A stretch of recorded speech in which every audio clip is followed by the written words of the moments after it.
my name is Mia, and welcome back to the Yap section, the podcast where we talk about music, pop culture, and fashion. Today we're going to be talking about Ami Coley shutting down.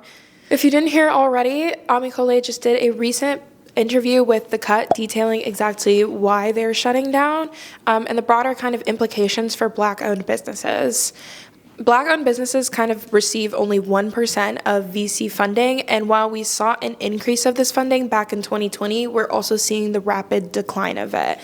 And the owner talked about how there's just been such big fluctuations in the business. One week they would sell completely out because some influencer mentioned them or celebrity mentioned them. It was this fluctuating model of success that kind of didn't really provide for a sustainable business model for the company. And all the support that went back in 2020 because the brand originally tried to launch and 150 investors declined them.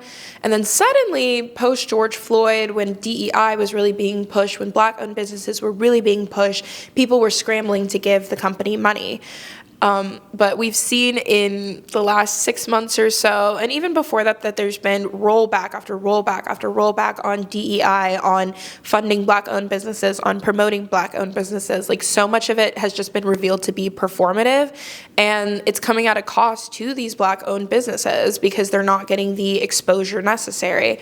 And something she talked about also on a podcast was that sometimes being a business for Black and brown people or like people of color can be difficult because of the race and class intersection. She's like, a lot of Black and brown people are disenfranchised. Like, sometimes they can't even really afford her brand even if they want to support it, which means Black-owned businesses can't afford the luxury of what other businesses do where they have limited shade range and they exclude Black people. You can't do it the other way. You can't exclude white people, exclude other people from your business. You have to expand to be for everybody. Otherwise, it just won't work out. Especially with Trump's tariffs and like increasing overhead costs on her, it just couldn't work out. And it's such a shame because she really did bring these really great products for people who are usually not the ones marketed to, these pigmented blushes, these great lip oils. And for once, people who are usually excluded from the beauty world had something for them, like they got to feel seen. And we only have a select number of businesses, especially Black-owned businesses, that do that. One of my friends even also mentioned that when she goes to Sephora, it can be very hard to find the Black-owned businesses like Danessa Myricks and Pat McGrath and Ami Coley. Like, you really have to go on a scavenger hunt for them. They're not as pushed at the forefront of Sephora to be the kind of first thing that you pick or see when you walk into the store. And that kind of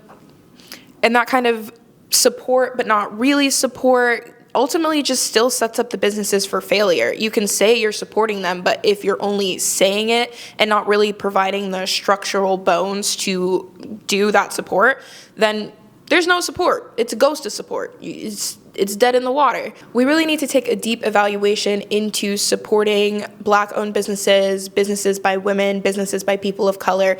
And I feel like that really goes back to the lack of community that we've seen within the Black community. We don't always support our own, promote our own the way that we should, because though the big money and stuff like that isn't necessarily in the Black-owned brands, especially not recently. It's in the white-owned brands. It's in brands like Rhode, who just got acquired for $1 billion while Ami Coley is shutting down.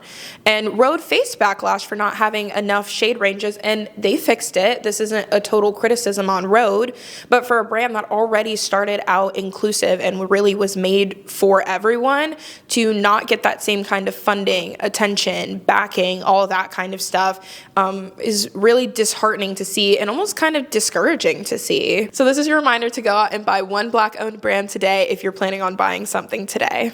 All right, that's it for this episode. Please like, comment, and subscribe on YouTube, Instagram, and TikTok. Bye.